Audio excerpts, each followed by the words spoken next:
Badí.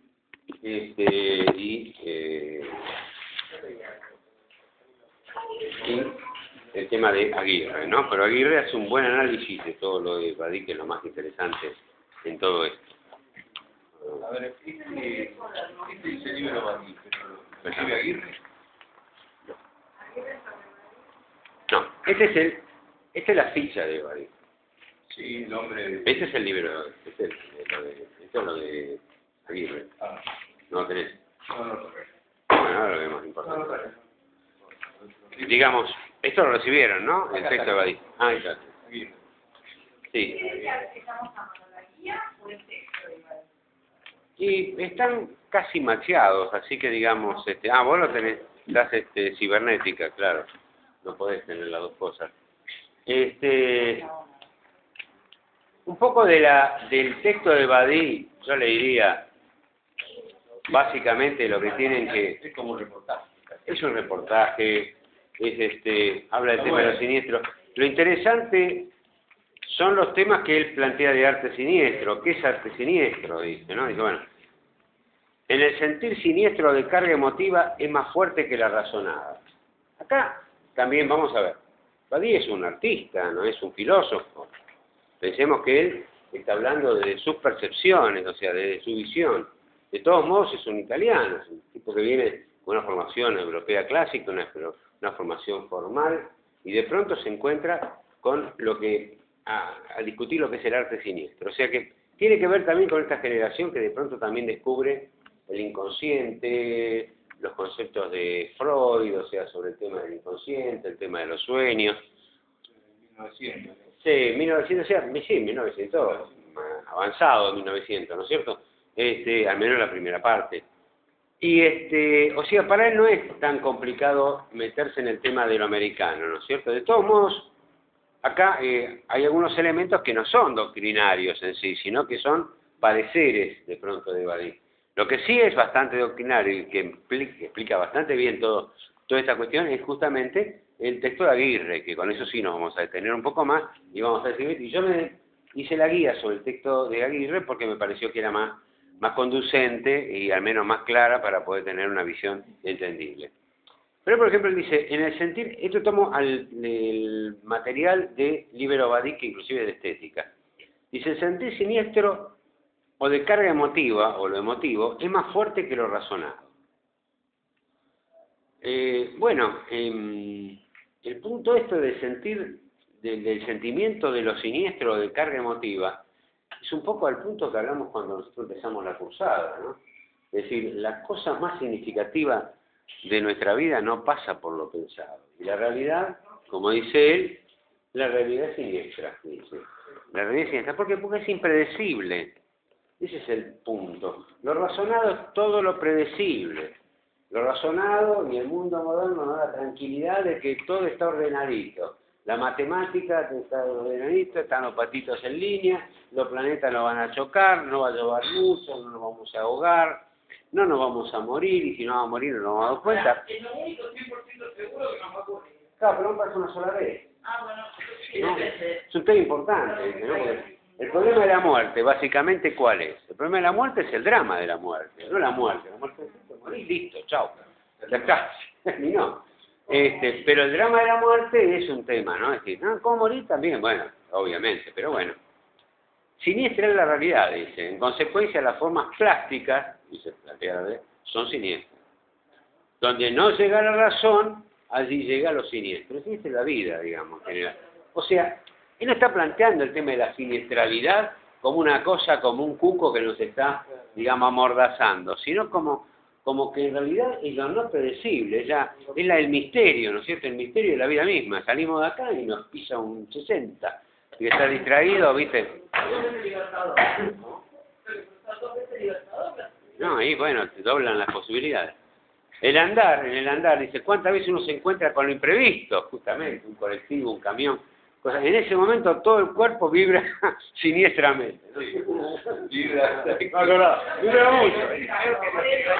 Un amuleto en las manos, es una caricia de lo siniestro. Justamente, ahí toca un tema de lo mítico, ¿no es cierto? El tema del amuleto, como de pronto el amuleto, cualquier pensamiento, cualquier ritual que nos llegue a nosotros, digamos, ese ritual secreto que puede tener alguno por ya sea hasta la muerte, por el gauchito Gil, por la difunta Correa, por la qué sé yo. La malita que te cuida la guita. La malita que te cuida la guita. Y no, esa no, la guita siempre se va. Esta cuestión de lo mítico es un tema también de lo siniestro, porque es el sentido de algo que es inexplicable, sin embargo está ahí. Digamos, cualquiera puede decir que no tiene cábala, también no reconocerlo, pero todo el mundo tiene algún tipo de cabalita por ahí metida, alguna cuestión ahí misteriosa, no confesa, no necesariamente confesa, pero digamos, el amuleto, digamos, cuando dice, se encuentra, dice, un amuleto en la mano es la caricia de lo siniestro. Lo siniestro es justamente lo que no se comprende, seguimos estando en el tema de la no comprensión, el no entendimiento, y encima que guía algún tipo de conducta, ¿no? Porque, digamos, estamos en relación con eso, es decir, de pronto salimos sin la estampita, sin la cosa, sin esto, sin otro, sin bueno, y de eso... Eso es, si vos crees en algo, si no crees en nada, no existe. Puede no querer, puede no estar, obviamente. Digamos, pero dice, plantea el amuleto, un amuleto, digamos, como si la existencia de un pensamiento místico es que hay algo que no es pensado, no es razonado, no tiene una relación de causa y efecto, ¿no? O sea, les cuento un cuento muy cortito, es decir, yo siempre llevo este amuleto, ¿no es cierto? Pero mira cómo te va, le dice otro. ¿Te imaginas cómo me iría si no lo llevo? Claro, es una cuestión, ¿viste? Me iría peor todavía, ¿viste?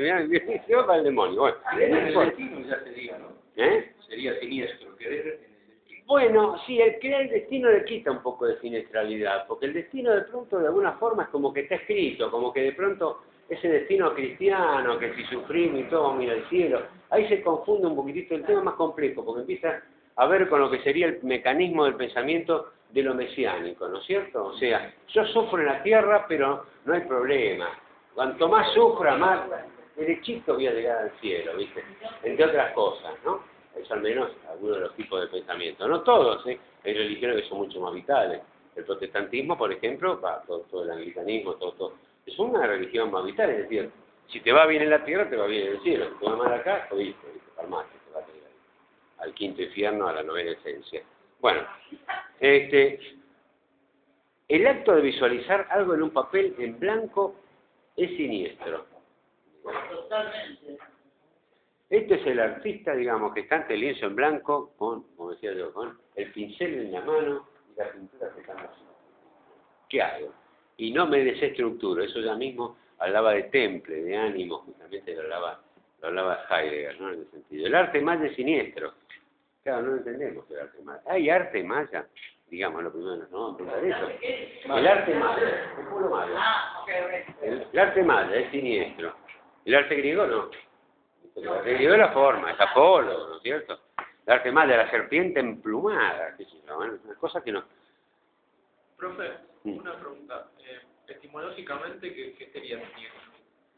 ¿Qué sería lo siniestro lo que está a la izquierda? No, pero, o sea, ¿cómo forma la palabra?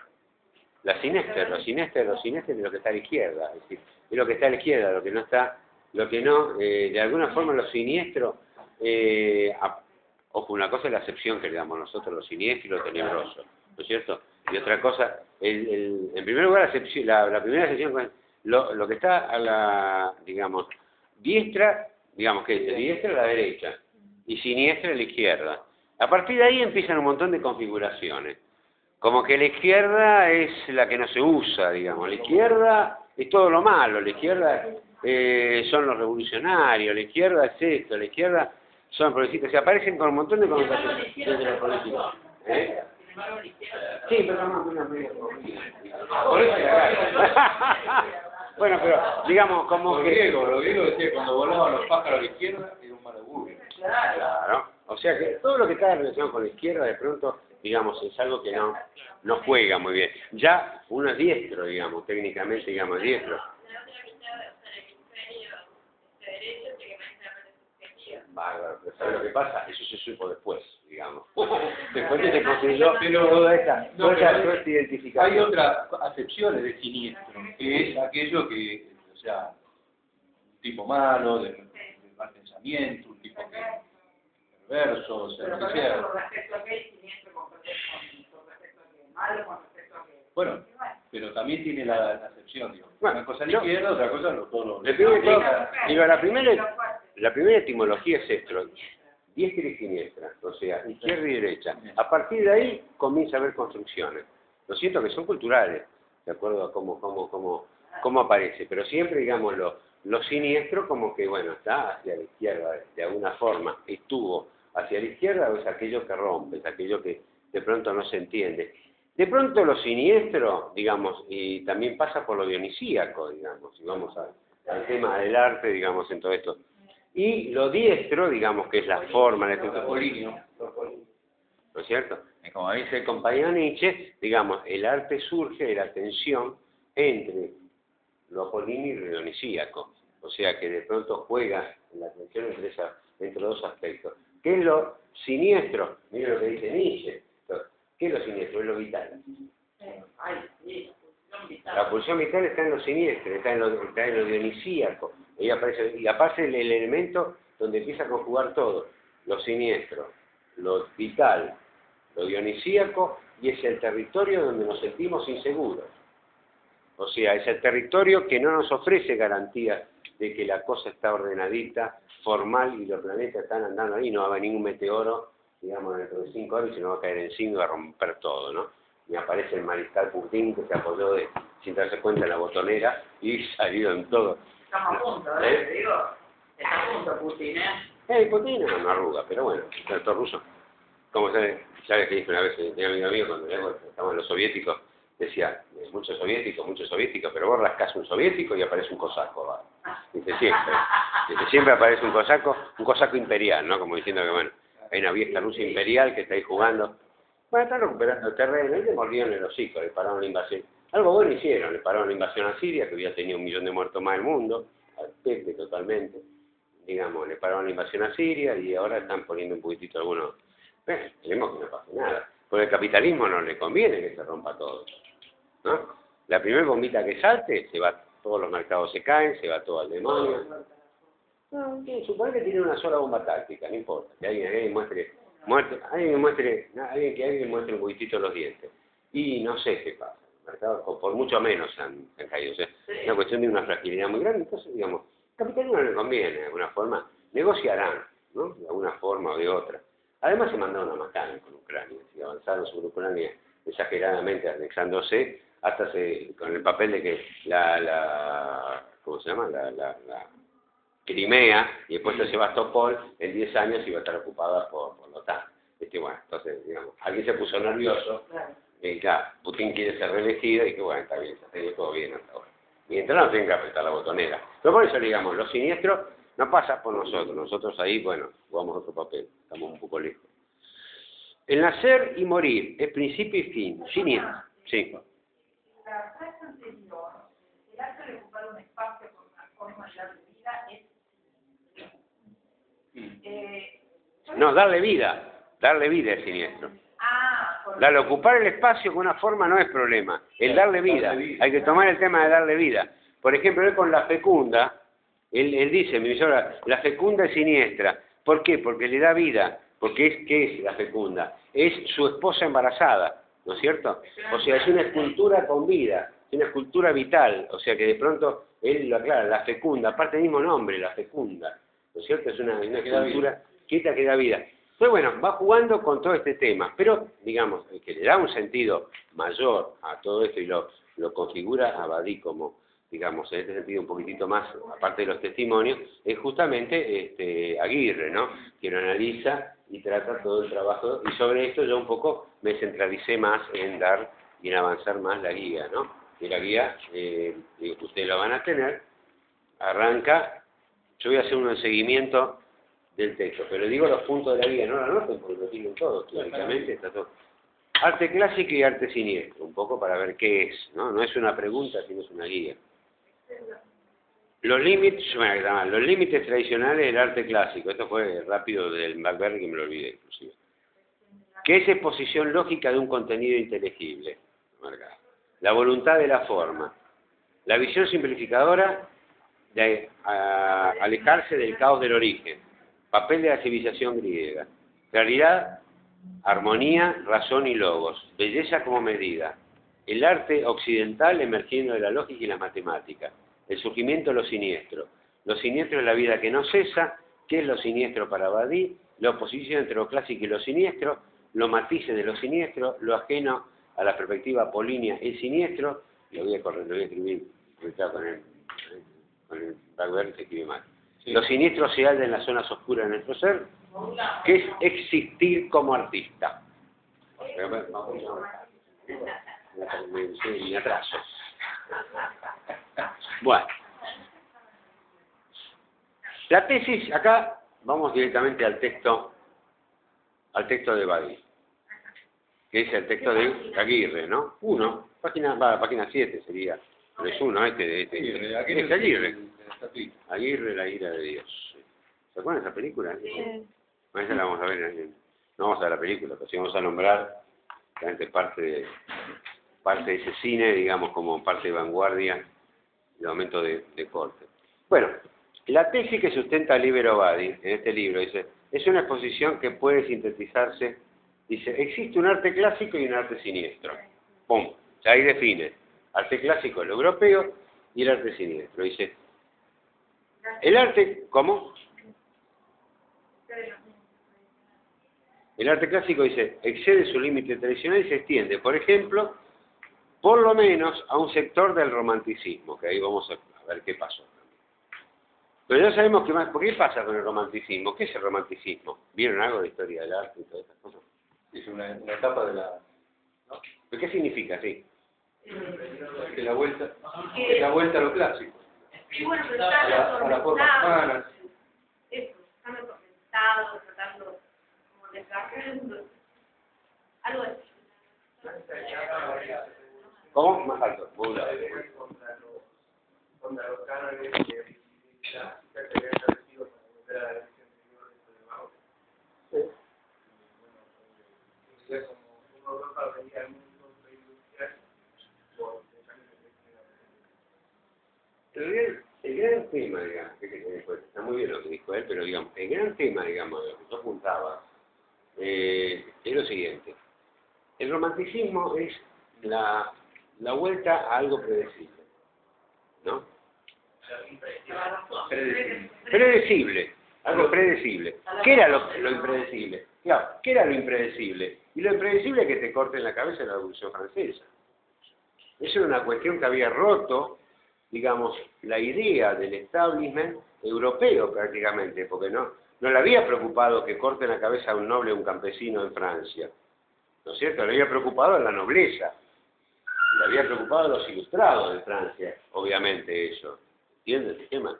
Digamos, porque son los que escriben, los campesinos, el sector vulgar, como dirían, no son los que están trabajando en todo esto. Los campesinos están muy cercanos a la cosa, ¿no? Están muy cercanos a la materia, digamos, como para preocuparse por estas cosas tan elevadas como el romanticismo. Todos los que dibujan, todos los que hacen arte o los filósofos no son esencialmente, digamos, sectores privilegiados, sectores que están atrasados o que están de alguna forma sectores empobrecidos. Son ilustrados, son burgueses ilustrados. ¿De qué estamos hablando? Porque vamos a hablar, no hablemos de forma abstracta, hablemos de forma literal. Estamos hablando de un 15% de la población. O sea, si había 100 personas, 15 de alguna forma estaban no digo que en condiciones de leer, hasta el 1800 se calcula que la cantidad de personas letradas, o sea que podían leer, no pasaba el 7 o el 8% de la población total.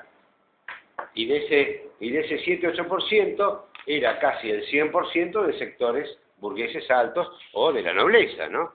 Es decir, prácticamente era casi el 100%. O sea, no tenía posibilidad de acceso, digamos, a la ilustración los sectores pobres o los sectores de servidumbre.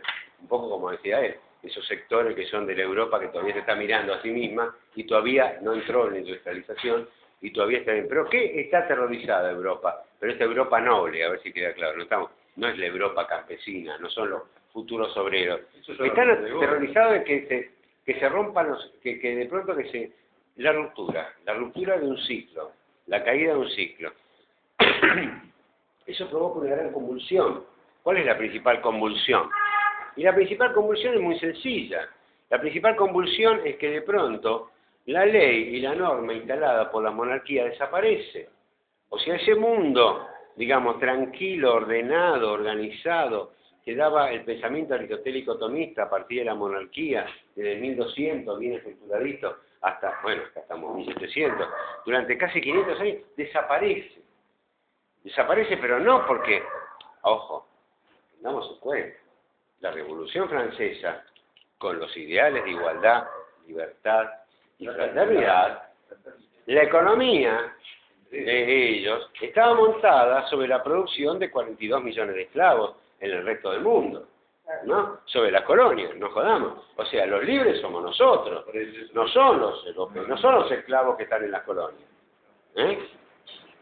Van a ver algún momento en estética, lo que le comenté, un texto maravilloso de Susan Buckmore se llama, es una investigadora yanqui muy inteligente que trabajó sobre Hegel, digamos, y por ejemplo planteaba el tema de Haití.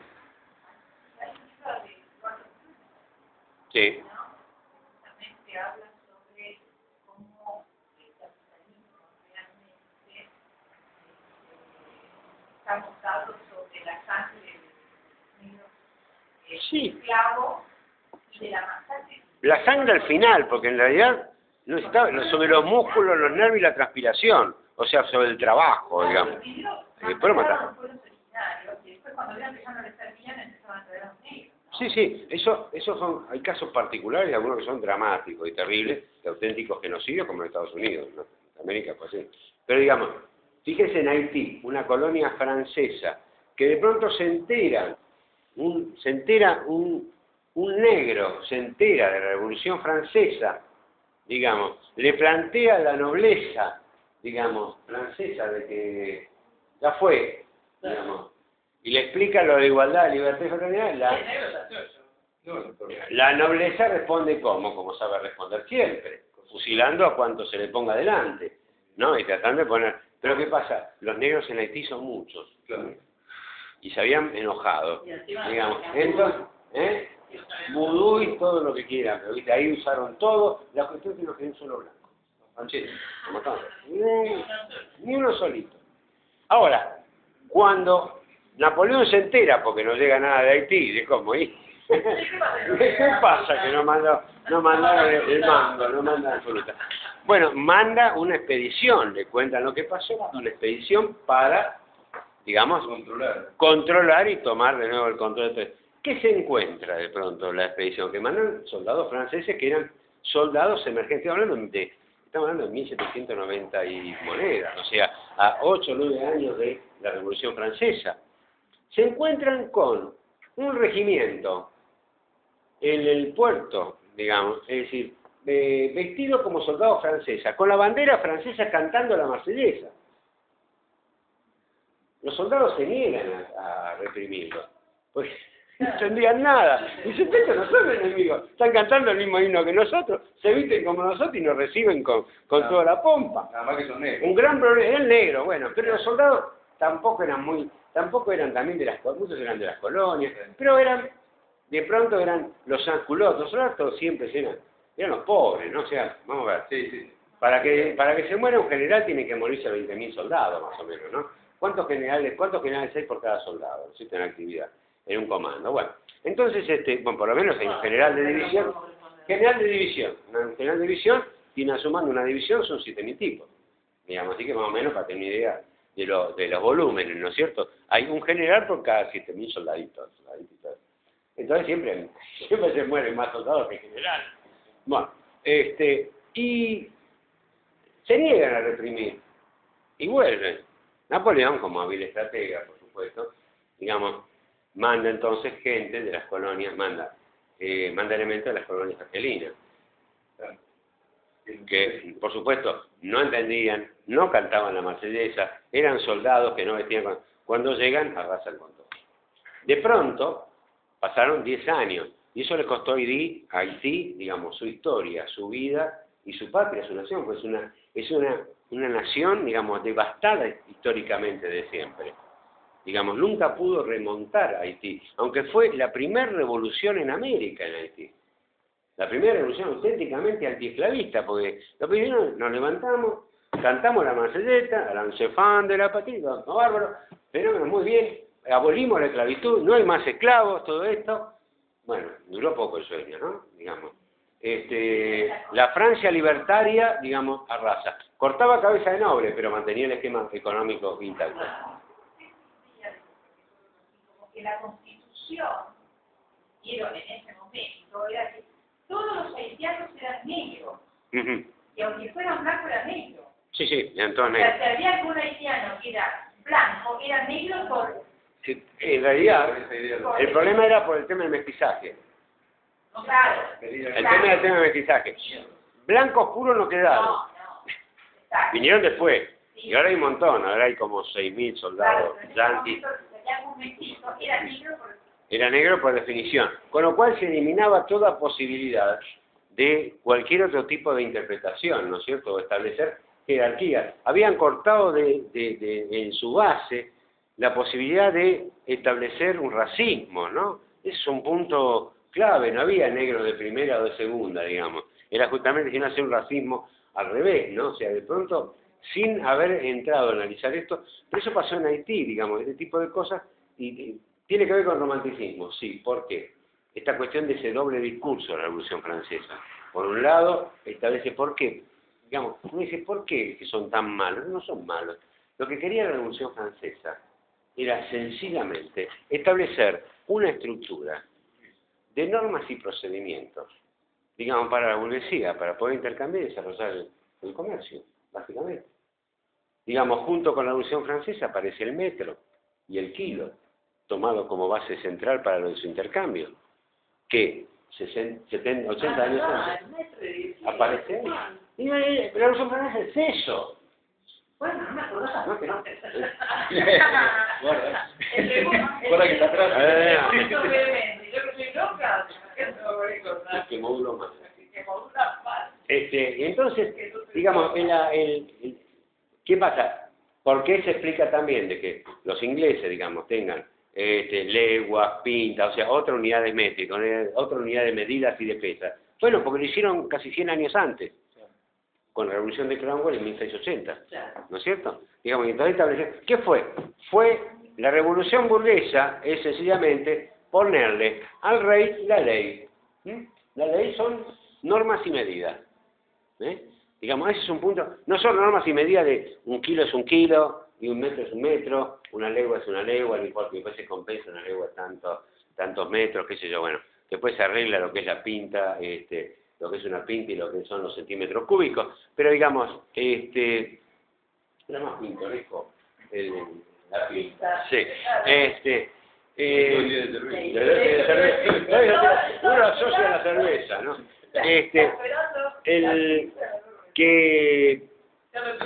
Digamos, claro, pero justamente no solo son pesos y medidas, sino también son otras cosas más. Las penas, el sistema penal, el sistema jurídico, se adapta a plantear de que de alguna forma la juridicidad tiene que tener un mismo nivel de pena. Hay un tipo que se llama César Beccaria, que establece hace a los 27 años, un tipo brillante, de los delitos y las penas. Es un clásico. 1680 lo escribe, ¿no es cierto? Donde establece la necesidad de establecer un patrón, digamos, que para los mismos delitos existan penas similares.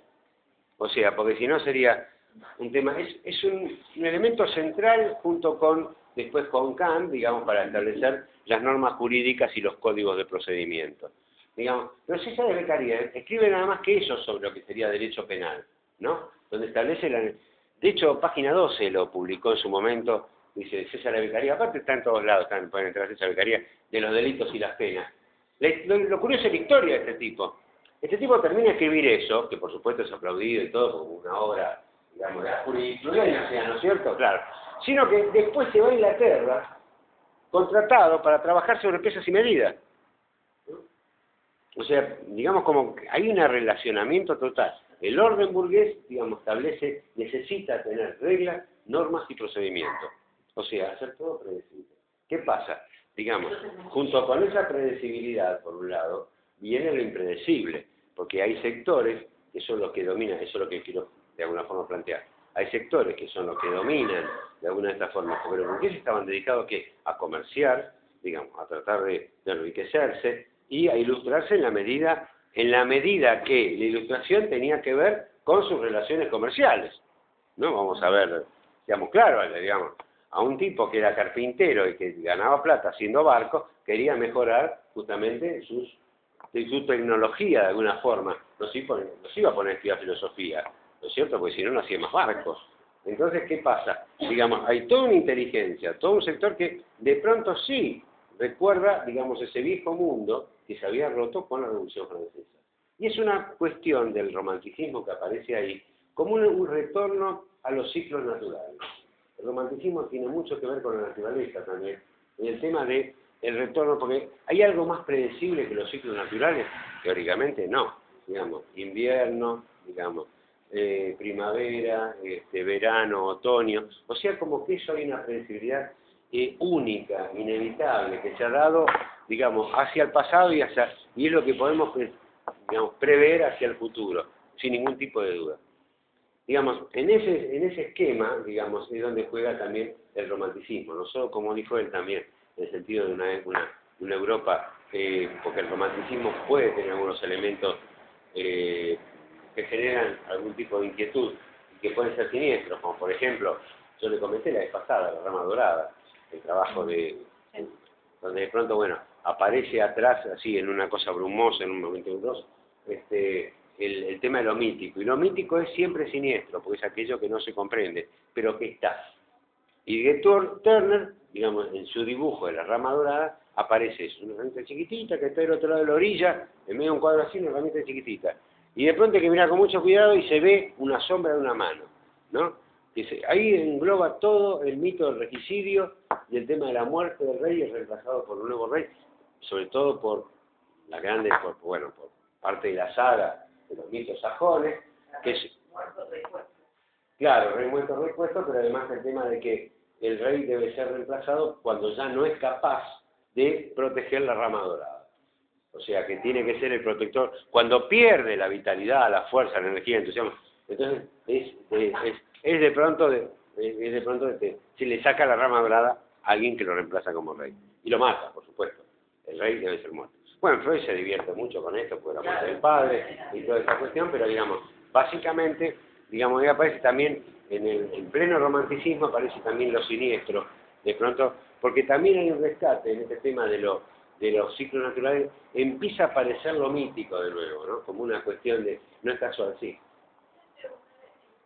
El romanticismo aparece en la inmensidad de la naturaleza en comparación al ser humano, y eso tiene que ver con lo sublime. Totalmente. Digamos, lo sublime como lo grandioso, ¿no es cierto?, para Kant. O sea, es la noción de lo grandioso, el tema de tamaño, de proporcionalidad también, ¿no? Lo sublime y lo enorme, lo inconmensurable. Por eso después aparece el reduccionismo. O sea, yo tengo un mar embravecido, terrible, que me inquieta. Ahora, cuando lo llevo a un cuadro, el mar está planchado. Ese mar no me salpica, digamos, ¿no? Está absolutamente controlado. O sea, vas a estar al dominio de la forma, ¿no es cierto? Pierde la siniestralidad, puede dar una sensación. Sin embargo, la hondura de la oscuridad de un Turner empieza a aparecer otras cosas, empieza a generar, y aparece después el tema de la música, ¿no es cierto? La música, sí, metiéndose en el territorio mítico, como yo les comenté la otra vez, el tema de Wagner tomando, digamos, básicamente de los Nibelungos, toda la tradición germana, digamos, ahí jugando en otro sentido. Pero, digamos, siguiendo con Badi, porque el romanticismo es toda otra cuestión, básicamente, siguiendo con Aguirre, tomando sobre base Badi, digamos, él dice más abajo, yo estoy tomando las partes que están básicamente, digamos, las artes plásticas disminuyen su distancia porque lo esencial, digamos, sigue predominando una concepción del arte donde la exposición lógica como exposición lógica de un contenido inteligible, como que el arte hay que entenderlo, ¿no es cierto? Debe ser entendible de alguna forma, ¿no? Es decir, ¿quién no habrá escuchado no entiendo esta música? No es necesario entenderla, ¿no? Digamos, aparece acá la voluntad de la forma, aparece en realidad como una de las motivaciones ancestrales de la aventura humana sobre la Tierra. es la mano exclusiva del hombre la que hace y la que conforma, digamos, dice, conforma, claro. Pero una línea del desarrollo histórico nos ha acostumbrado a ver que con una visión simplificada y simplificadora, al hombre tendiendo más bien a alejarse del caos del origen o asimilarlo y dominarlo, que a reconocerlo y aceptarlo. Ahí hay un punto de corte fundamental. ¿Cuál es el punto de corte? El corte es, digamos, que en el mundo, en América, el corte es total, digamos, se reconoce lo siniestro, el origen o el caos del mundo. Se reconoce y se lo acepta. De hecho, se juega en forma animista y esa forma se llega a una concepción absolutamente distinta de lo que es la noción de la muerte. O sea, la muerte forma parte de la vida. O sea, en el mundo originario americano, digamos, en general, la muerte es un elemento más. De hecho, la muerte prácticamente es dudosa, de dudosa existencia, digamos, como que pasó, pero sigue al lado mío en otro mundo, en otra realidad. Un pasaje. Ese es el tema. El pasaje. Es decir, ese es el tema, la cuestión del pasaje es un tema bastante interesante que se toma. ¿Cómo? Se dice que en América se reconoce y se acepta el caos, ¿no? ¿Se entienden todos estos mitos de los diferentes pueblos originarios que explican el origen del mundo? Ningún mito de los pueblos originarios explican nada.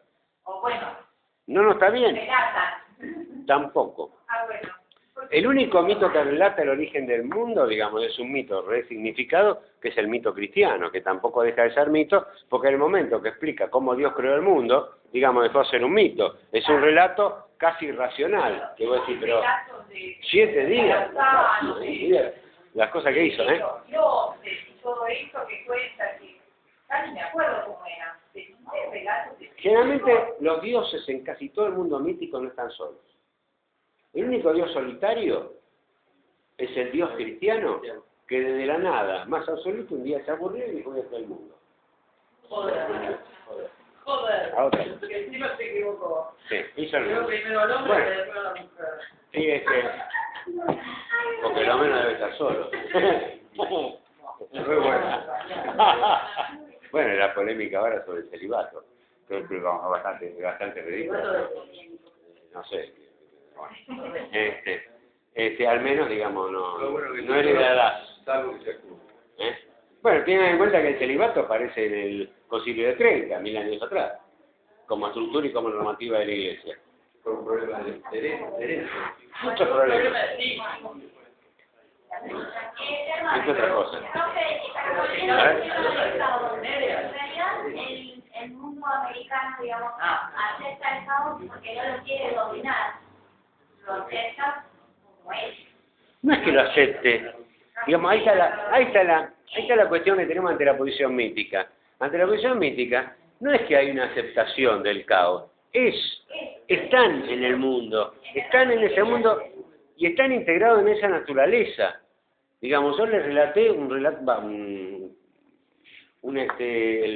relato con Guamán Poma, hay varios Guamán Poma, pero de Rodolfo Kuss, donde él está en contacto y habla en un lugar donde hay una gran sequía en el altiplano, y le comenta el tema de que, bueno, ¿por qué no pone una bomba? Y le dice: no, si mi papá sabe hacer llover. Y entonces me dije: ¿y sabe hacer llover? ¿Por qué no lo hace llover ahora? No, porque los dioses le tienen que avisar cuando. Y si no te avisan, así con haciendo gala de una piolada portenista, ¿no? Digamos, y si no nos avisa, quiere decir que nos está avisando que ya no nos podemos quedar acá, digamos, en este suelo. De pronto, en esa simpleza total, en esa resolución tan simple, esta cuestión no se entiende. Es decir, nosotros tratamos de entender todo. Es decir, Levi-Strauss fue y estudió todos los mitos y los analizó, los destripó, todo esto, y dijo: pero al final estoy haciendo un mito del propio mito. Digamos, pero estoy tratando de descifrar todo. Porque lo que eran los mitos originarios. Los mitos originarios eran la forma en que los estúpidos que estaban antes que nosotros, que somos unos razonadores inteligentes, tipo bárbaro, digamos, explicaban las cosas que le explica la ciencia, ¿no? Vuelvo a explicar aquel viejo chiste también que se los dije, digamos, el chamán y el físico, ¿no? Diga, bueno, justamente el chamán dice, eso es lo que hace el chamán, hace lo que hace la física, digamos. A eso se dedica un chamán, ¿no? Digamos, entonces, no necesita explicación. Son dos mentalidades que nosotros no podemos alcanzar a comprender tampoco. Ya el solo hecho de la asistencia misma genera una situación especial. Por eso, digamos, el tema de analizar el arte, digamos, es un territorio que nos permite, digamos, más acceso a lo siniestro y no a la comprensión, digamos. O sí, no desde la comprensión, porque el arte, ¿qué es? ¿El arte se tiene que ser entendido? Digamos, ahí empezamos a tener puntos de contacto, ¿no es cierto? En todo esto. Entonces, el arte es un punto central y meridional para decir, meridiano, digamos, para que decir, bueno, a partir de acá se puede empezar a ver qué es lo mítico, ¿no es cierto?, jugando en todo esto. Y lo mítico es siniestro, porque era no comprendido. Como te dicen, Zeus partió al hombre en dos, al andrógino en dos, y lo separó para siempre, para que nunca se encuentra. Y ahí aparece, digamos, la noción del deseo y la noción del amor, como que el amor cura, y que Apolo cose esas dos partes y todo eso. Y eso lo cuenta en el mito del andrógino, digamos, en el mito de Aristófanes, lo cuenta Platón. Nosotros nos podemos hacer la pregunta inmediata. ¿Platón qué estaba explicando con eso? ¿O estaba contando en realidad un diálogo mítico que ya existía? ¿O era un terrible farsante y era un ficcionador fabuloso? Digamos, ese es el tema. A nosotros nos han vendido que Platón tradujo los mitos a lo inteligible. Y pasó de lo sensible a lo inteligible, que es totalmente distinto. Porque el mito significaba no una comprensión de la realidad, es estar en la realidad. Por eso, digamos, Kuhn habla del ser y el estar, ¿no es cierto?, como un punto, digamos, de referencia distinto. Bueno, dice la civilización griega, hecho la segunda occidental, elimina en dirección contra el enigma, el silencio, las tinieblas y el puro devenir. El mito original de Apolo, digamos que habitaban, ¿no? Grecia avanzará hacia la claridad, la armonía, la palabra y la razón. O sea, el logos. O sea, lo que es todo de pronto entendible. Organiza el caos en un cosmos, o sea, cosmos, ya no diciendo cosmos como el cosmos general, sino como una cosmovisión. Grecia organiza el cosmos, o sea, organiza todo, digamos. No es que esté organizado el cosmos, ese es el punto. No es que esté organizado, está en continuo movimiento, está en expansión, no sé qué va a pasar, ¿no es cierto? Digamos, llueve y salimos sin paraguas, ¿no? ¿Qué sé yo? Si no sabemos lo que, pero sin embargo, desde la visión de la lógica se organiza el cosmos, ¿no es cierto? Se organiza todo, la totalidad. Se organiza significa tratar de hacerlo predecible, tratar de hacerlo matemáticamente, digamos, ordenable, digamos, y de esa forma, ¿desde dónde? Desde un elemento fabuloso, que es la técnica, o la técnica, ¿no es cierto? La técnica en sí. Y organiza el caos en un cosmos. La belleza es la medida, la melodía, la proporción. Es la coronación de la claridad, o sea, de la luz. Digamos, cuando acá este muchacho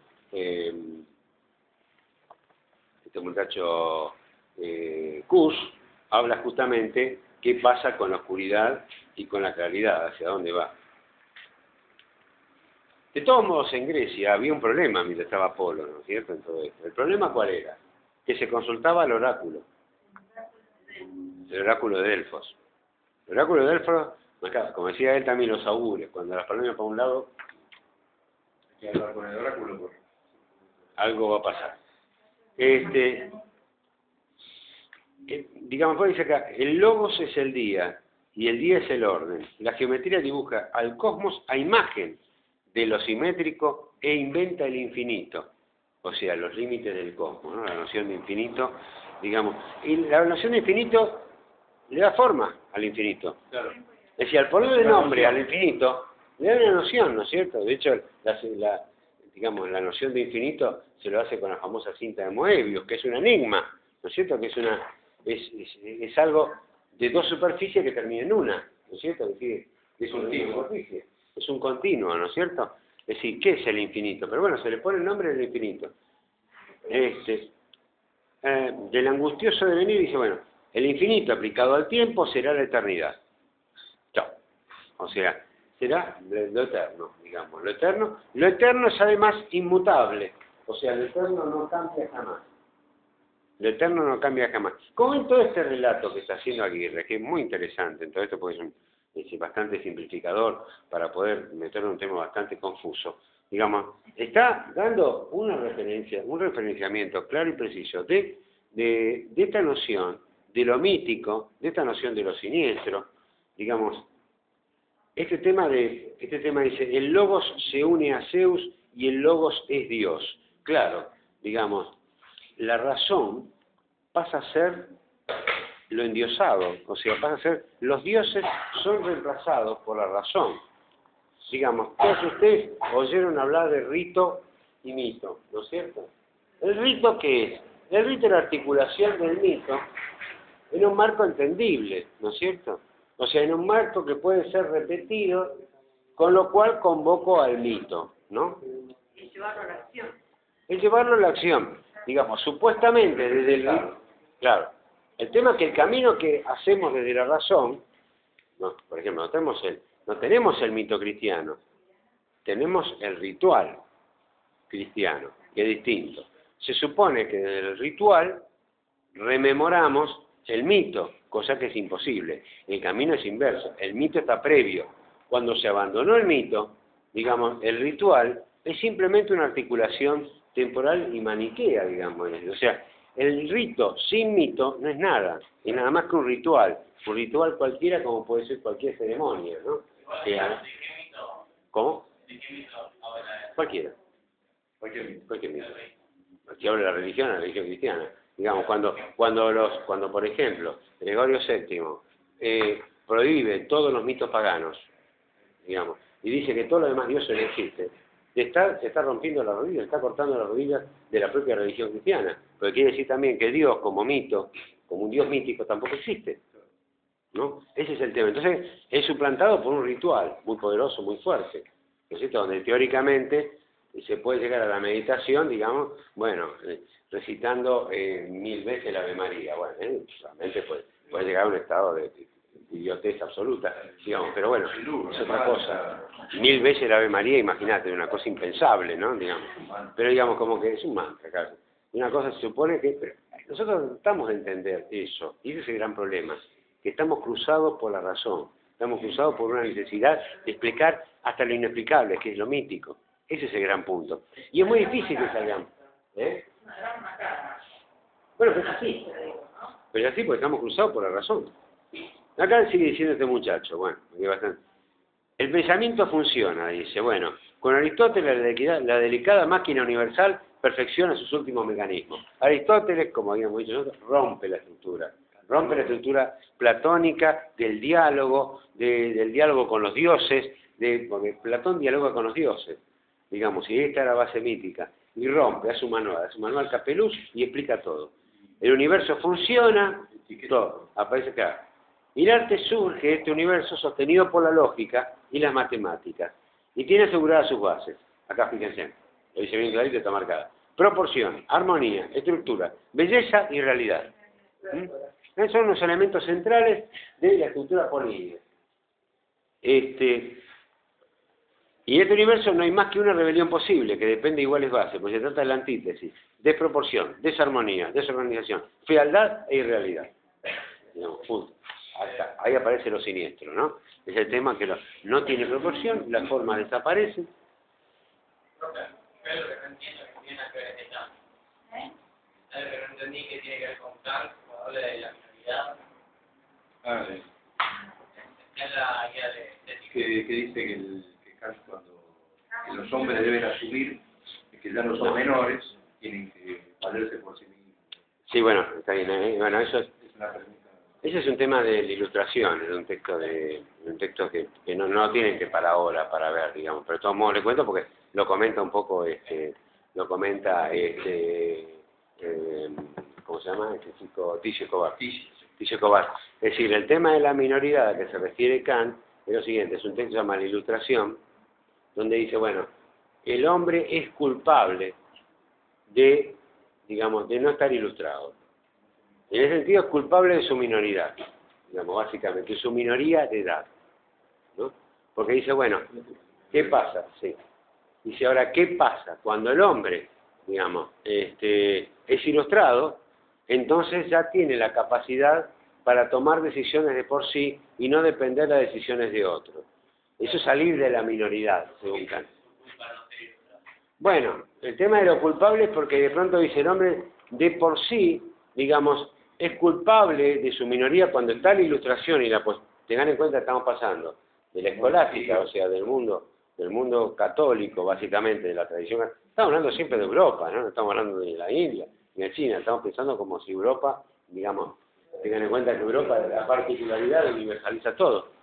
Que el hombre, digamos, cuando de pronto sale y aparece en imprenta, empiezan a imprimirse libros y todo esto, si vos no te ilustrás, sos culpable por no ilustrarte. Dice, entonces dice, la ilustración es la salida, digamos, lo dice Claro, es la salida de la, no habla de la ignorancia, habla de la culpable minoridad. ¿Por qué es culpable? Porque el hombre básicamente es cobarde y perezoso. Dice, ¿por qué? Claro, Ah, no, obviamente. Estamos diciendo que menos del 10% sabe leer. No, exactamente. No está hablando a los campesinos, Kant. ¿Está claro? No está hablando a los carpinteros, no está hablando a los lavarteros, no está hablando a los soldados, nada. Está hablando a los que sabían leer. Digamos, ese es el punto. A la burguesía le estaba hablando. Y entonces decía, ilústrense. Digamos, tienen que ilustrarse, porque ustedes, si no entran en esto, son culpables, ¿ya? ¿Por qué? Por pereza y cobardía. Después Hegel, eso lo vamos a ver en filosofía, avanza mucho más, porque dice que la humanidad es culpable de su inferioridad y es bárbara por no haber seguido los pasos que sigue la Europa imperial. Es decir, Europa domina, alcanza la industrialización, las máquinas, las bombas, los barcos, los ejércitos, todo eso, porque se ha ilustrado, digamos, que entonces, claro, ya lo pasa del hombre, de ilustración, lo pasa todo el resto. Entonces, ¿qué pasa? Todo el resto de la humanidad es bárbara. ¿Cuál es el papel de la ilustración de Europa? Dominar a los que están atrasados. Por un mandato casi kantiano, en el sentido, debo actuar, no tengo alternativa. Tengo que ayudar a estos pobres bárbaros, que van a pagar la barbarie que tienen, que yo le voy a dar la civilización, con esclavitud, con coloniaje, con todo lo que tengan. ¿Por qué? Porque están atrasados, porque yo les regalo algo importante. Le regalo, no le doy nada, regalo. Dominio todo el mundo. De hecho, Europa domina todo el mundo. No solo universaliza el pensamiento, sino que universaliza su territorio. O sea, de pronto avanza sobre todo el mundo. Digamos, hay dominios en África, hay dominios, toda América está dominada, como ustedes saben, la India está dominada por Inglaterra, China está repartida entre 6 potencias, digamos, incluida Rusia también, que toma gran parte de China, hay colonias por todos lados, Indochina, está Francia en Indochina, digamos, ojo, Japón está invadida por Estados Unidos, digamos, o sea que antes que los japoneses ya tenían armado un ejército inclusive local. O sea que de pronto Europa se universaliza, digamos, pero se universaliza en la realidad, en lo concreto. ¿Entiendes eso? Digamos, eso lo van a ver como... Pero digamos, el tema de la culpabilidad está dado en ese sentido, en ese criterio de que el hombre sale. Un texto de 1784, ¿no? Digamos, que es clave, digamos, para después adelante. Y bueno, estas dos... De lo que vos justo estabas diciendo, quiero hacer una pregunta. Estás en esta parte donde se habla de la proporción, la armonía de estructuras, yo opuesto que es la desorganización, la realidad. Y dice, pero la visualización no calla. De alguna manera estoy diciendo que aún en este mundo griego, lo mítico también existe, lo siniestro también existe. Absolutamente. Eso está diciendo. Lo que pasa, lo que hace el mundo griego y lo que se la forma es el ocultamiento. O sea, oculta la verdad, oculta la vida. Cuando Nietzsche dice que lo dionisíaco es lo vital y lo apolíneo oculta lo vital, porque trata de dominar la muerte, desde la comprensión de la muerte, trata de dominar el espacio, cuando no, tratando de entenderlo, trata de dominar la eternidad. Pues dice, Pitonisa no calla, dice, toda la tradición esotérica sigue viviente, mostrando el dato a las huellas, dice, están en Babilonia, y después en la Edad Moderna, África, Oceanía, dice, ebrio de poder, obsesionado por la posesión, dice, el hombre de Occidente, que no somos nosotros, aunque estemos en Occidente, el hombre de Occidente es el Occidente imperial, es la Europa que se apodera de todo. Ingenuo delimitador, porque realmente, si uno mira, por ejemplo, América, cómo están armados los países, de una ingenuidad total, lo cortaron, tijeretearon todo como si estuvieran haciendo un collage, ¿no es cierto? Ni siquiera tuvieron en cuenta las culturas, ¿ya? Normal, los pueblos guaraníes, que como una base lingüística, aunque sea de forma, no. Lo cortaron de acuerdo a los puntos que tenían de fortaleza en el camino del Alto Perú. Digamos, Argentina, Chile, Bolivia, Uruguay, digamos, y gran parte de Paraguay, que después Paraguay es completamente desmembrada, digamos, eran los caminos del Alto Perú.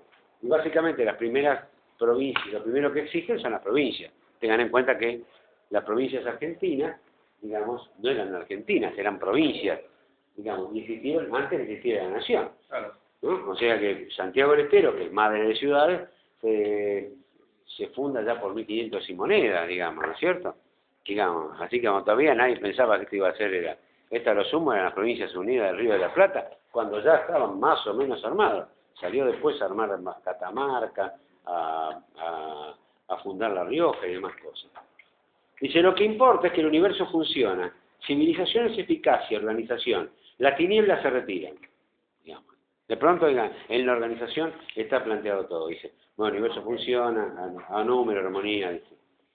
Que el poder tropieza con estúpidas renuencias, con mecanismos que se atascan, con estallidos, con apagones, con volcanes. Dice, bueno, dice, las tinieblas no se retiran, de pronto no se retiran, porque la máquina se descompone. El televisor un día prendemos y no anda más. Y bueno, hay que cambiarlo, tirarlo. Digamos, tengan en cuenta también otra cuestión. En ese sentido, hasta se hace predecible la destrucción de la técnica, ¿no? Después de la Segunda Guerra Mundial, aparece Bretton Woods, donde se define el término de tiempo de las cosas, de las materias, de los autos, de las radios, de los televisores. No tienen que ser cosas eternas, tienen que ser cosas que tienen que terminarse para permitir el desarrollo. O sea, y aparte aparece el tema de la moda, la novedad, lo nuevo, digamos, esa pulsión.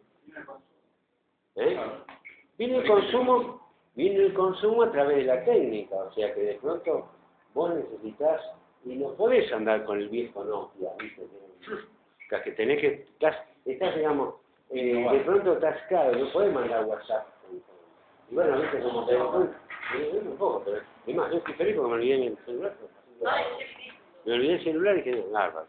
Entonces, digamos, como que de pronto, digamos, esa cuestión de la técnica nos impone a nosotros un tema. Hay un texto que vemos nosotros en filosofía que se llama La Serenidad, para con las cosas, donde dice, bueno, las cosas nos llaman imperiosamente. Las cosas nos llaman imperiosamente a través de la técnica, a su uso. Entonces, bueno, Heidegger ahí le da alguna solución. Vamos a ver, bueno, dice, pero acá, dice, bueno, aquí las tinieblas no se retiran. El poder tropieza con renuencias, con mecanismos que se atascan, con estallidos, con apagones, con volcanes. Que ocurren imprevistos, más allá de todo cálculo. Los límites se borran ante soles nuevos. Bueno, y se esfuerzan y detienen los engranajes, rompen los barómetros, socavan las costas, cambian las piedras milenarias del lugar, y se ocurren tropiezos inconcebibles, voces oscuras, La energía, digamos, es una letal carencia de energía, de alquimismo y de conformidad. Reaparecen antiguas bacterias, factores desconocidos, lo más peligroso. Así lo siniestro, dice acá, y lo más lindo, roe las entrañas del robot. No te entendí nada. Lo siniestro, Sí. No, pero... No puedo cargar todo. Lo siniestro roe las entrañas del robot. Dice, lo siniestro está vivo y despedaza una tras otra las piezas del mecanismo. El poder de lo siniestro es justamente su obcecación. No se deja eliminar. Siempre está presente. Siempre está ahí.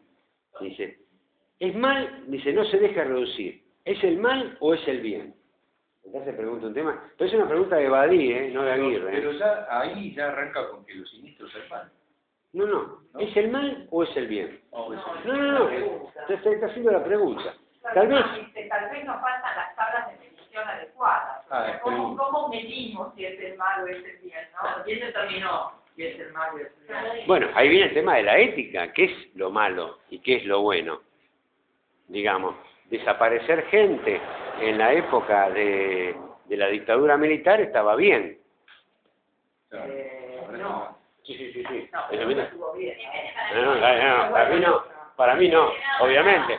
Digamos, pero para el establishment, para el poder, estaba bien. Para Clarín, estaba bien. Para la nación, estaba bien. Digamos, ojo, también pensemos en esto. Esta noción de lo bueno y lo malo, no, para lo que está bien o lo que está mal, digamos, depende también de quién lo está mirando y quién lo está construyendo. Digamos, para determinados sectores del poder estaba todo muy bien. Eran todo enfrentamientos, digamos, eran todo su... La esclavitud para... La esclavitud estaba muy bien. Sí, sacamos un poco de... Vamos al tema. No, saquemos el tema, ¿por qué no? Digamos, el tema, ¿qué era lo bueno o lo malo? Es decir, la clase media argentina decía, bueno, si lo agarraron... Bueno, pero la clase media de Argentina, ¿qué decía a veces? Gran parte de la clase media, con respecto a la clase media que no pensaba igual. Pero digamos, algo habrán hecho. Algo habrán hecho. ¿Viste? Con lo cual se entendía, y bueno, es decir, es hoy día que dicen, si volvieran los militares, y se no hubiera tanto...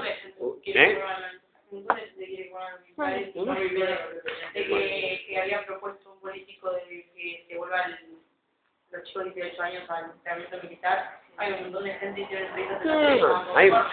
hay una pues, la cuestión del bien y el mal, que no vamos a entrar a discutirlo políticamente, yo tengo una posición recontratomada, digamos, pero, digamos... Por otro lado, me había desmandado. Bueno, está bien. Pero, digamos, vuelve al tema de que la noción del bien y el mal depende, es una cuestión de perspectiva también. Digamos, no es una cuestión absoluta. Acá parecería que el bien y el mal son cuestiones absolutas, y no. Digamos, en una sociedad donde no existe la propiedad privada, robar no estaría mal, porque realmente no existe. No podés apropiarte de otra cosa.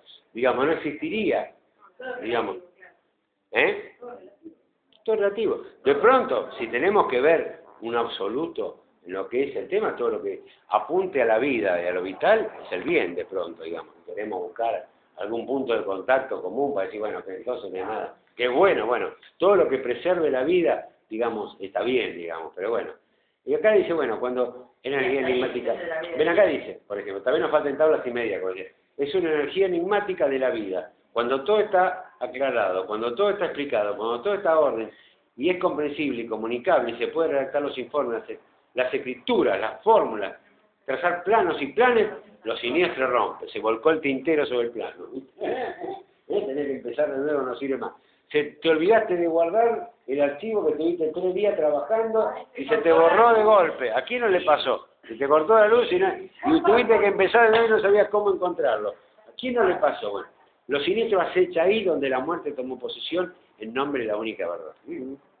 Lo siniestro acecha en el interior de cada circuito, en el interior de cada estructura. Lo siniestro ruge ante los sintetizadores electrónicos. Canta con la voz de muchacha en los desiertos donde se preparan los reactores. Baila en las antenas radar que no registran de él más que los leves rasgos de un demonio muy antiguo, una criatura de otro planeta, quizás. Lo siniestro, de este lado de los dioses, es la vida que no cesa. Acá aparece, acá hay una definición. ¿Qué es lo siniestro para eso? Es la vida que no cesa, la vida maravillosa que defiende todavía, con cada vez menos armas, es cierto, su libertad, su dignidad y su misterio. Digamos, bueno, un texto bastante casi poético, ¿no es cierto? Muy interesante. Algunos lo perciben, dice, Liberovadi lo percibe, lo registra. Su existencia como artista está asignada por esta visión. Lo siniestro nunca se encuentra en el medio, dice, porque lo siniestro no es un pacto con la claridad. Y acá viene un tema. Lo siniestro es lo otro. Digamos, lo otro, claro. Ahí acá el tema de la otredad, ¿no es cierto? Todo lo que es distinto a lo nuestro es siniestro. Estamos casi compelidos a tener que entenderlo. Y si no lo entendemos, lo dominamos. Y si no lo dominamos y no lo entendemos, lo matamos. Eso es lo siniestro. Los siniestros son los pueblos que tienen otra cultura, que no lo entendemos. como no la entendemos, la despreciamos primero, la despreciamos, decimos que no sirve, que no vale, qué sé yo. Después la tratamos de convencer de que sea igual. Cuando convencemos que es igual y sigue con lo suyo, es un obcecado, Bueno, es un tarado. Es la idea de la gran aldea, que es la gran cagada, perdón. Bueno, está bien, ¿no? Y sí, en definitiva es unificar culturas. Bueno, es el tema de... Vos vas, yo por ejemplo, viajé a París y yo pensé que me iba a encontrar con una cosa completamente romántica, con la gente viendo los diarios en la calle, me encontré con los mismos turcos que están vendiendo cartera acá, me encontré allá. O sea, y con las mismas, los mismos McDonald's, la misma comida, los mismos árboles, o sea, se expande todo, se unifica todo. Claro, O sea, voy a la hacer lo mismo globalización. acá, La globalización. La globalización, Claro. sí, Ahí la también, gran ahí- aldea. Ahí me adelantan un texto que es muy lindo también. El tema de Heidegger plantea también ahí, corremos el riesgo en nuestro propio suelo, eso en 1956 lo decía, de ser inmigrantes en nuestro propio suelo. Ese tema de que ser inmigrantes en nuestro propio suelo nos cubría todo a través de los medios de comunicación y demás de Porque región. sí, en Italia no era italiana, era sudaca. Y acá no soy nativa, soy europea, entre comillas, ¿no? Porque yo de europea no tengo nada. Bueno, pero el tema es este, acá estamos hablando del tema de la siniestralidad y el tema de la autoridad. Acá aparece el tema del otro, digamos, como un punto también me parece clave para comprender esto. Lo otro es lo necesariamente que se diferencia a nosotros, ¿no es cierto? Tenemos que hablar ahí de etnocentrismo y sobre todo de eurocentrismo, ¿no? Eurocentrismo que totaliza a todo el mundo, totaliza todo el poder, totaliza, hay un solo, o sea, uno prende un canal de televisión, suponiendo que uno tenga cable, digamos, y lo que está viendo hoy acá lo está viendo un japonés, lo está viendo un irlandés, lo está viendo un afgano, lógicamente que tiene televisión, un talibán seguro que no. ¿Eh? ¿Cómo? Lo que pasa que... No, el canal. ¿Canal? Los 170 canales que hay. No, es decir, si te pones Sony, vos ves el mismo Sony en todos lados. Soy El mismo en todos lados.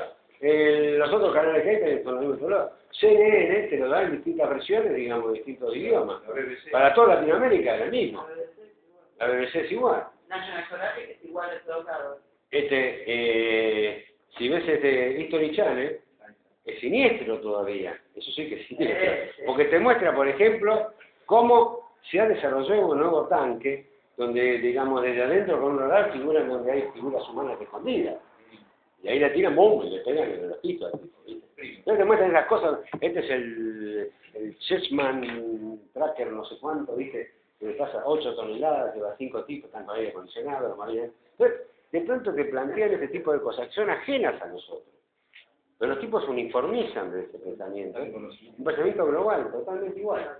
Que nos da la idea de que estamos, claro, nos da, ¿qué pasa? La idea de un mundo, lo dice Heidegger, de un mundo que es otro mundo, que no es nuestro mundo, y que jamás lo va a ser. Y ese es un gran problema, ¿no es cierto?, en ese sentido. Entonces, bueno, es el tema de la autoridad. Pero acá, desde el arte, plantea este tipo, ¿qué significa esta palabra, el otro? ¿Qué significa sobre todo para Libero? La palabra, acá aparece la etimología de la ficha después. Digamos, sinistra se refiere a la mano izquierda, y a la superstición griega, digamos, hacia la siniestra ómina, un mal presagio. De ahí que la palabra siniestro toma connotaciones actuales, funesto, aciago, desventurado. Si se refiere, está en la página 14. Malintencionado, perverso. Malintencionado, perverso, es lo peor. Prevaleció el sentido griego, a pesar de que para los romanos, sobre las aves a la izquierda, era al revés. Digamos, ¿no? Sí, porque estaban los dioses arriba, que era la izquierda de la derecha. Claro. No, aparte de la ubicación donde estaban ellos. Claro, pues ellos estaban para el occidente, digamos, depende de claro, para dónde estaban mirando. Si miraban hacia el sol, estaban en un tema. Para Badi lo siniestro no solo tiene una continuidad histórica, lo que coincide con lo que expresamos antes, sino que además se apoya en los pilares de lo eterno y de la magia misterio. Es un grito silencioso que surge de un sector en el cual la carga emotiva es más fuerte que la razón. Acá está el tema también central. Aparece lo emotivo, la carga emotiva como más fuerte que la razonada, que es uno de los puntos que tienen ustedes en el texto de Badi. No es difícil, acá ya entra directamente en la perspectiva, en la discusión entre arte siniestro y, digamos, arte clásico y siniestro, de que todo se nos vuelve siniestro porque somos también nosotros responsables de nuestro vivir. Y no le tengamos miedo al término. pero todo se va desarrollando para vivir en él. La bella época va quedando en la historia. El hombre de Nietzsche y los personajes de Kafka son seres cada día más numerosos, en lo fatal y sus designios, ¿no? O sea que, digamos, aquí Badi, en este o Badi, ¿cómo es? ¿Badi o Badi? Siempre digo, Badi. Encontraría un marticero siniestro, dice aforismo, lo que escapa a las posibilidades humanas es siniestro. Todo o nada es un razonamiento siniestro. Todo lo que hace el hombre y no lo afectan los animales es siniestro. Cuanto más sabe el hombre, menos conoce. Ese sentir es siniestro. El saber, claro, porque acá hay una cosa que hay que aclarar. El mundo occidental y la razón occidental se expresa en términos de una alta racionalidad de los procesos parciales y la irracionalidad del conjunto. Claro. Es decir, se aleja, cada vez uno es más especialista. ¿Dónde desaparece esa especialización? En el arte. El arte es totalizador. Y entonces, al ser totalizador, tiene algunos elementos de lo mítico. Acá tratamos de razonar también, ¿no? Porque el mito, a diferencia de la razón contemporánea que trata de explicar todo, digamos, el mito es totalizador, no es parcial, no es fragmentario. Lo holístico. Claro, sí, lo que integra todo, pero el mito es un saber de totalidades, o sea que de pronto es imposible de entender todo eso. Está inserto ese hombre en el mundo mítico. Digamos, ese otro, ese mapuche, digamos que a lo mejor no tuvo contacto ni le interesa tampoco tener contacto con la tierra. Ese supuesto aborigen amazónico que tampoco está en contacto con nosotros. Dice, bueno, acá Sigmund Freud habla, digamos, fundador de psicoanálisis, lo angustioso, significa algo reprimido que retorna, algún que debiendo haber quedado oculto se ha manifestado. Este tema, un tema también importante, apareció el tema de lo oculto, ¿no es cierto? ¿Qué es la razón? La razón oculta, la técnica oculta. ¿Oculta qué? Oculta, digamos, es lo que está, oculta la angustia existencial del hombre, ¿no? Es decir, Heidegger decía, ¿qué somos? Un ser para la muerte. Sí. Punto. ¿Para qué existimos?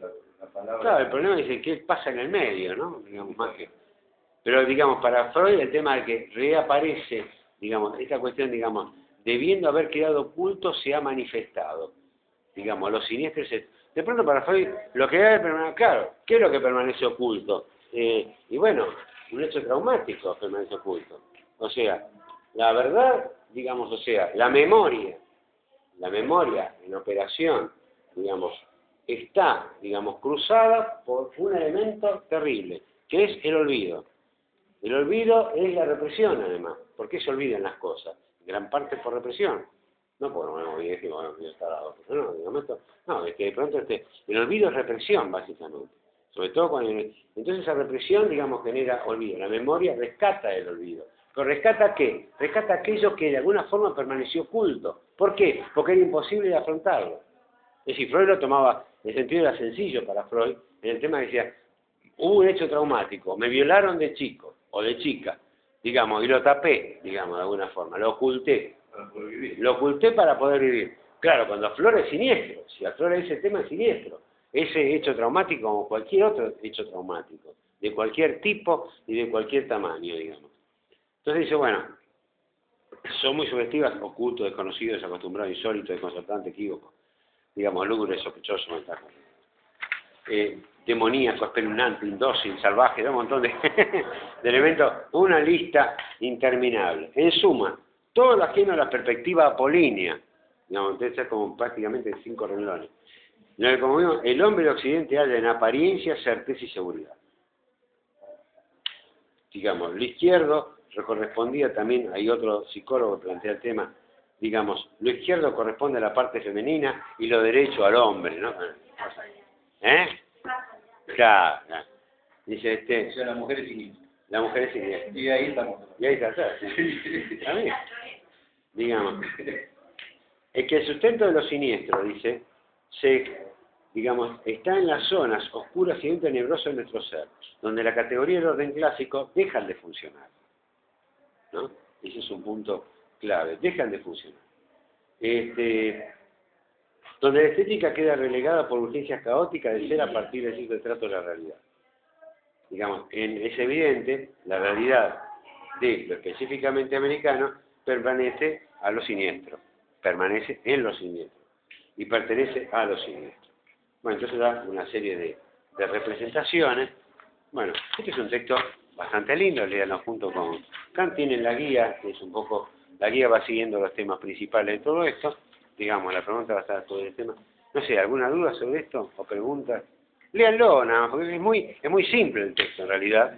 Digamos, lo que decía es un texto nuevo, distinto a lo que han leído ustedes un poquitito. Ahora vamos a un poquitito de anotación. Digamos, de todos modos, todo esto, yo les recomiendo también la lectura nada más, ¿no? De la ficha 2, Fundamento de una estética. Todo lo que estuvimos hablando está reflejado en esta ficha, ¿no es cierto? No lo vamos, se trata de ver el texto directamente de Aguirre, pero está todo reflejado en esta ficha, está todo directamente reflejado en esta ficha. ¿Qué hora es? 2:30. Esa es la ficha que mandaste ahora, ¿no? Sí, sí. Esta es la ficha. Bueno. Vamos a ver, luego el focus.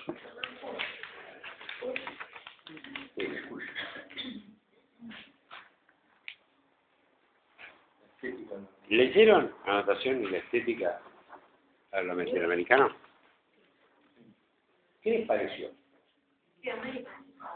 ¿Eh? No me digan que es complicado, así que es complicado.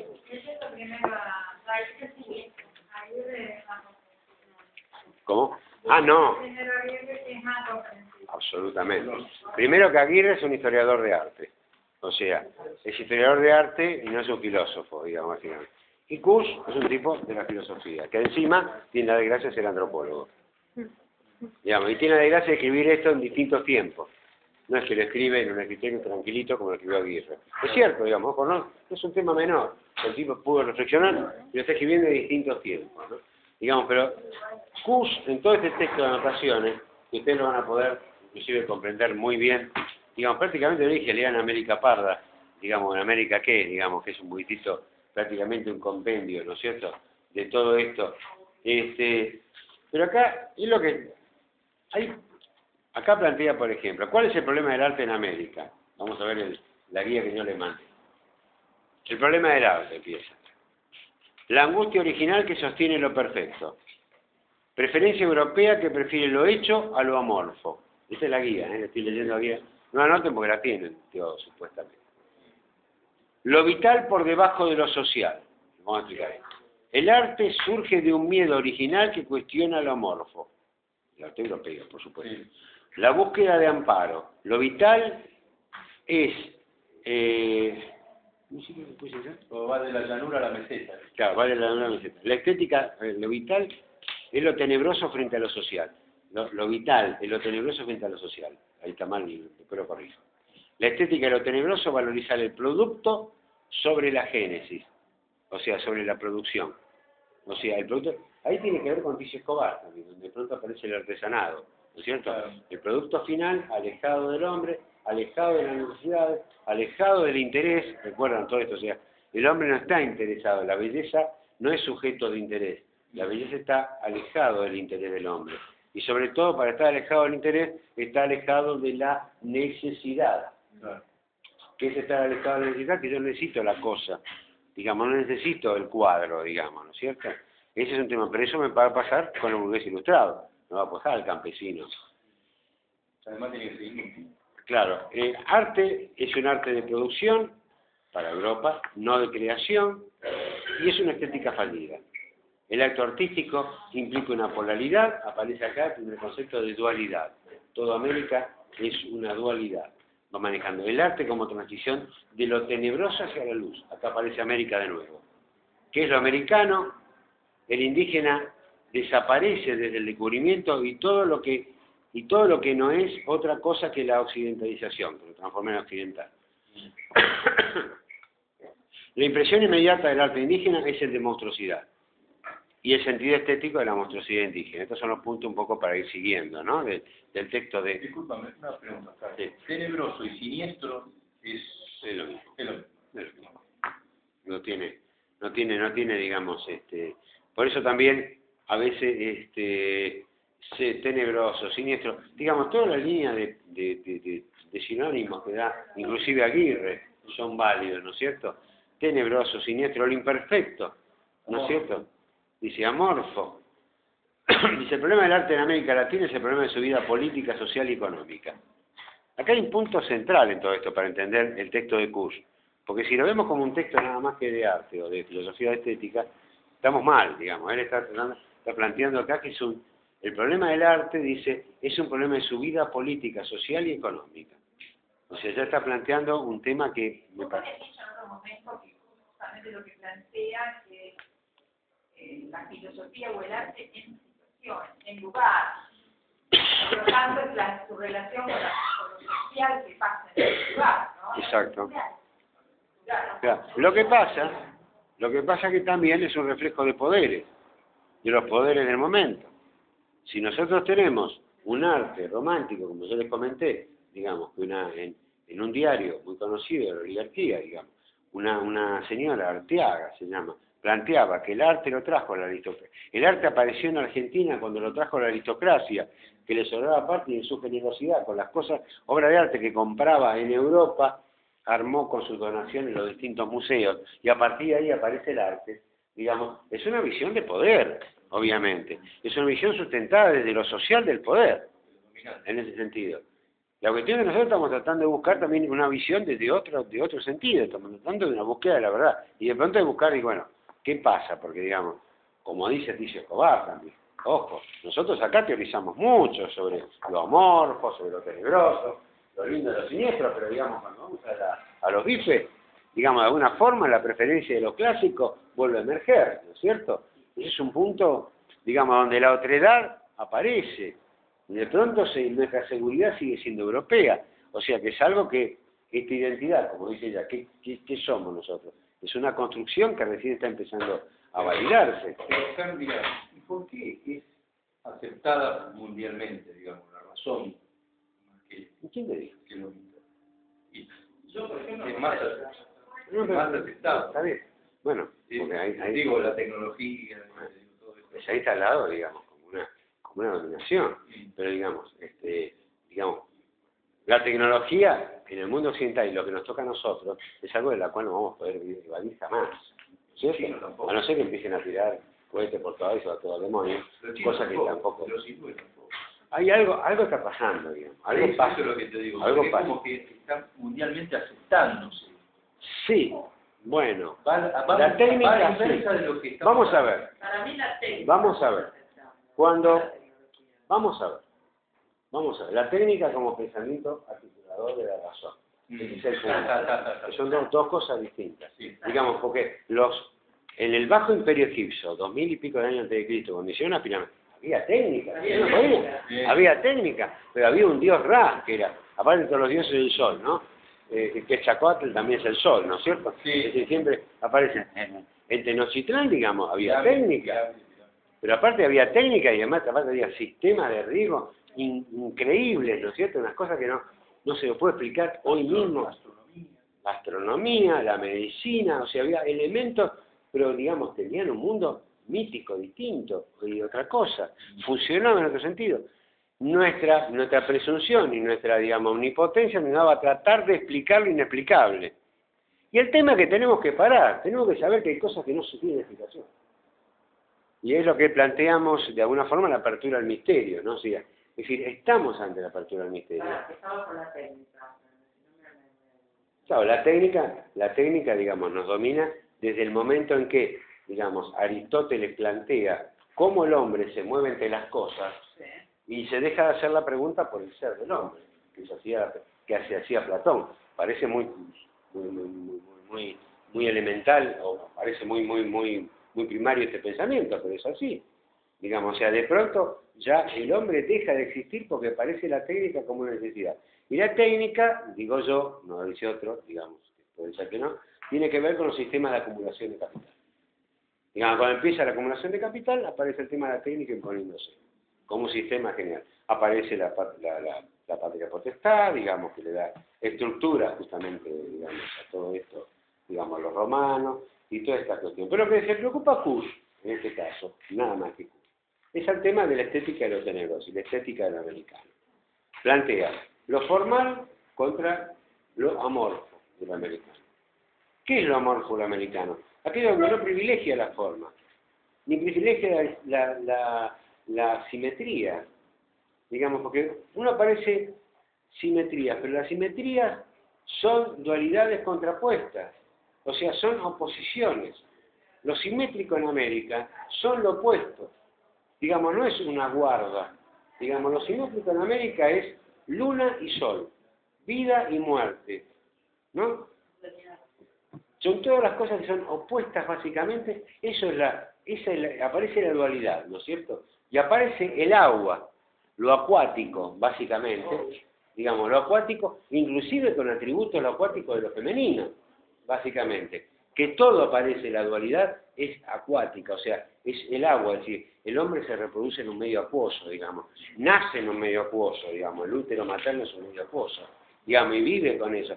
Digamos, sin embargo, todo eso es negado de alguna forma, ¿no? O sea, es tomado como una técnica, digamos, entonces, bueno, el obstetra que te explica los pasos, ta. A veces se preocupa, decir, ¿cómo respira el bebé? Los pulmones están llenos de agua, el bebé. Pero esas cosas que no se hablan mucho, ¿no? No, sí, bueno, pero digamos, el bebé tampoco, yo fui bebé, todos fuimos bebés. Yo tampoco, no me acuerdo. Yo no me acuerdo, pero de pronto digamos... Yo quería hacer una pregunta. A ver, no, el médico que va a decir, pero va, el médico, traga el líquido amniótico, ¿no? Y lo tiene integrado el líquido amniótico. De hecho, en algún momento lo tose, cuando el tico llora, escupe lo que queda de líquido amniótico y empieza, por eso lo pone en boca abajo y le pega la palmada, o qué sé yo, bueno. ¿Sabes qué me hace acordar todo este asunto de lo tenebroso y la tecnología y toda la guerra de la galaxia? ¿Por qué? Claro, porque la guerra de la galaxia ya está en el sumo de la tecnología, Sí. pero aparece el tema del poder, del bien y del mal, y que tiene que ver con toda la cuestión que es lo tenebroso, que no tiene nada que ver con la tecnología. Pero que el mal es el papá, ¿no? Sí, pero está la lucha del bien y el mal, y hay todos poderes que no se explican, digamos. No, aparte lo negro como lo malo, digamos, y lo blanco como lo bueno, ¿no? Muchas veces luchan por elementos vitales. Claro. Por elementos vitales, agua, territorio, o sea, una recontra básica desde el origen del mundo. No, estamos acá en Tigre lleno de agua, digamos, y no la contaminemos. Bueno, Podría sacar de hablar de un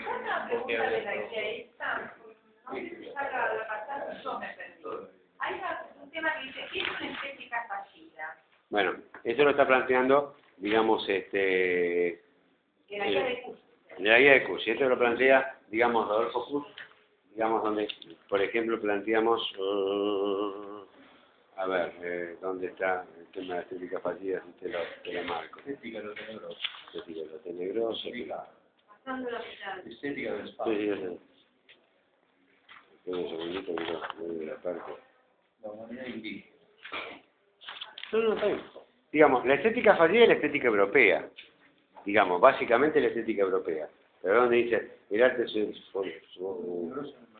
forma, digamos, el alto arte. Acá está, vamos a ver.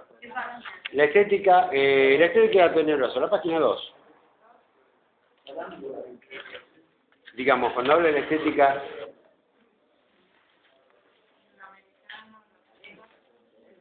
Digamos, acá dice, antes de eso empieza, dice, que se mienta es la ley, un poquitito arriba, ¿no? Dice, se miente siendo federal, también se miente siendo unitario. En la esencia misma de esa actividad mentirosa se hace un acto de conjuración de aquel espanto original, o sea, el espanto original de no saber para qué se escribe, se lucha, se enseña o se vive aquí en América. Él está escribiendo en el momento que está siendo perseguido, ¿no? También, o sea, está con orden de captura el muchacho. Martín. Martín Fierro no, Kusch. A Kusch lo estaban siguiendo.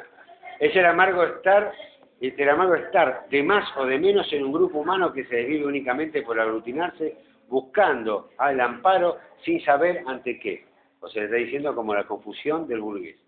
Dice, por una estructura moral de fuga, digamos, tiene que ver su fuga y la mentira, ¿no es cierto? Resulta imprescindible acentuar lo que en el arte es visible y formal. La estética implícita en nuestro ámbito está hablando de la estética de los años 55, ¿no es cierto? De la visión de los 55-60. Tiende a valorizar el producto artístico sobre la génesis de ese producto. ¿Está? Está en la página 2, ¿eh? ¿Lo encontraron? Sobre la génesis de ese producto. O sea, la obra sobre el artista. Ahí por ahí. No, acá arriba, mucho más arriba. Es decir, la obra sobre el artista. América, y sobre todo Argentina, donde más exacto sentido tiene un sindicato de artistas en tanto trabajadores de arte. Se produce por miedo para conjurar la negra posibilidad de que el arte pudiera no tener ningún sentido como actividad. Acá está hablando de la situación social del arte de los años 60, digamos, cuando estaba empezando a conjugarse una serie de cosas, pero que estaba ya empezando a poner en telejuicio el arte, digamos, tradicional, el arte europeo, digamos, en todo esto. O sea, ya está apareciendo Antitela, y aparece sobre todo los elementos de ruptura, digamos, en todo esto que terminan siendo elementos de ruptura concretos con Tucumán Arde, ¿no? Por ejemplo. Digamos, pero bueno, dice, se produce por miedo a que se pierda lo artístico, ¿no es cierto? Hay que producir monitos y cositas para poder ser vendidas y participar en las galerías, porque de pronto plantea otra cosa, aparece un tema. Tengan en cuenta que el ITER y todo eso se explota, digamos, o aparece, digamos, bastante tiempo después, ¿no es cierto? ¿No? Él está planteando, digamos, la moralidad de la estética de los años 55-60, digamos, del arte. Totalmente conjurada con la estética europea. Dice, el nuestro es el nuestro de esa época, ¿no es cierto? Por eso, digamos, hay que ver los tiempos. ¿Se entiende esto? El nuestro es el nuestro de esa época. Digamos, es un arte de producción, no de creación. Claro, vivista lo europeo. Claro. De ahí que sea un arte con una estética de placer y de la forma. Pero como el americano excluye forma y placer y supone, sí, lo amorfo y lo tenebroso, digamos, una estética como aquella es una estética fallida, más aún. Una estética, el americano no puede fincar en una estética del arte, sino en el acto artístico. O sea, en el momento, lo que está planteando es, en el momento de la creación. O sea, privilegia el momento de la creación. Precisamente porque esto incluye lo tenebroso cuando contempla este proceso brumoso que va de la simple vivencia del artista a la obra como cosa. El acto artístico implica polaridad, porque parte de la vida con absoluto y se traduce en una cosa incrustada dentro de una sociedad, de acuerdo con un tiempo y una forma preestablecida. Acá lo interesante es esto, que el arte, acá no está hablando, sí, acá está diciendo que no está hablando de un arte, de la oreja de Van Gogh, sino que está hablando, digamos, de los girasoles, digamos, está hablando, digamos, del hecho artístico en el momento de la construcción de algo que a lo mejor es utilitario, en el momento que se está construyendo una urna santamariana, donde no se está conjurando la muerte, sino al contrario, se está conteniendo, digamos, un cadáver, ¿no? O sea que, digamos, la noción de lo artístico ahí juega en otro sentido, juega en otro orden. De ahí la estética fallida para el americano, ¿no? De lo que él está tratando de plantear. Una estética, digamos, en el sentido de lo que no es la estética europea. Cuando Europa trata de visualizar esa estética, se encuentra con un problema. Además, cuando encontramos lo tenebroso. Es la estética americana que desde el juicio europeo la considera una estética cochina. Totalmente, sí. Está bien, bueno, pues qué veo. Quizás América tampoco la considera una estética.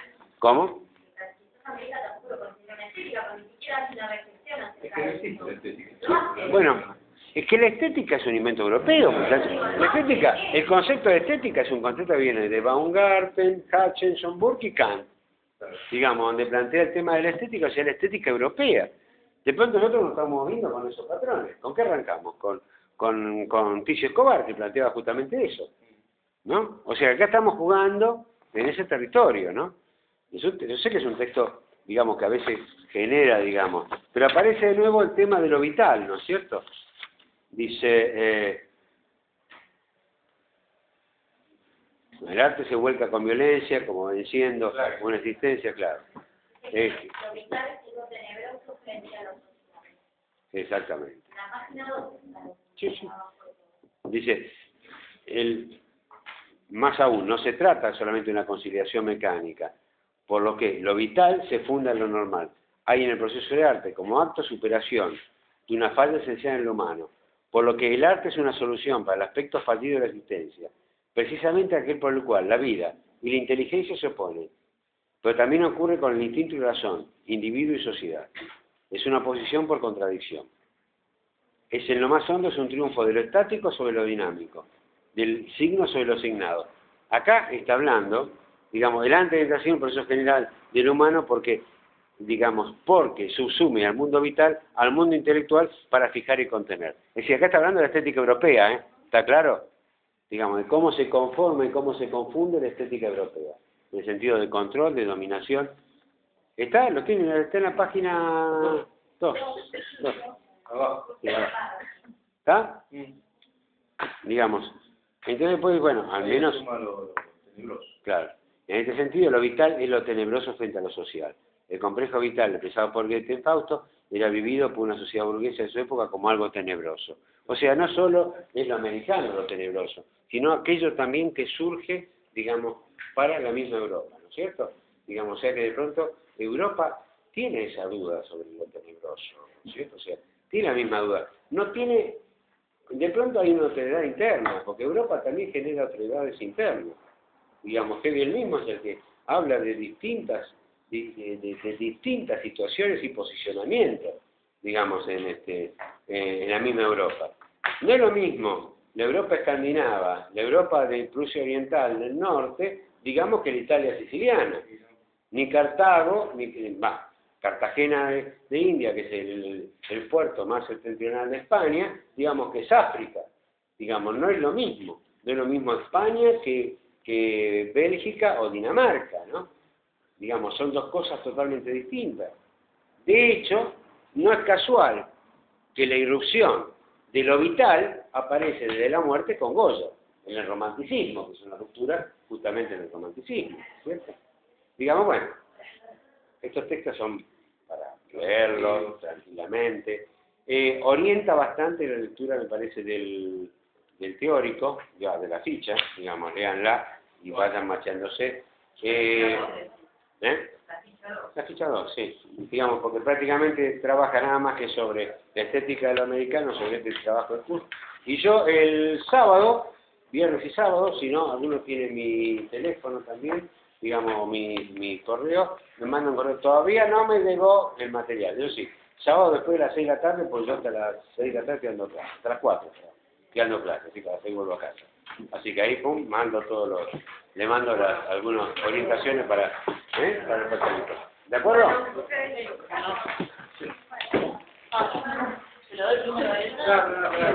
Si alguien tiene duda o algo... Me salió la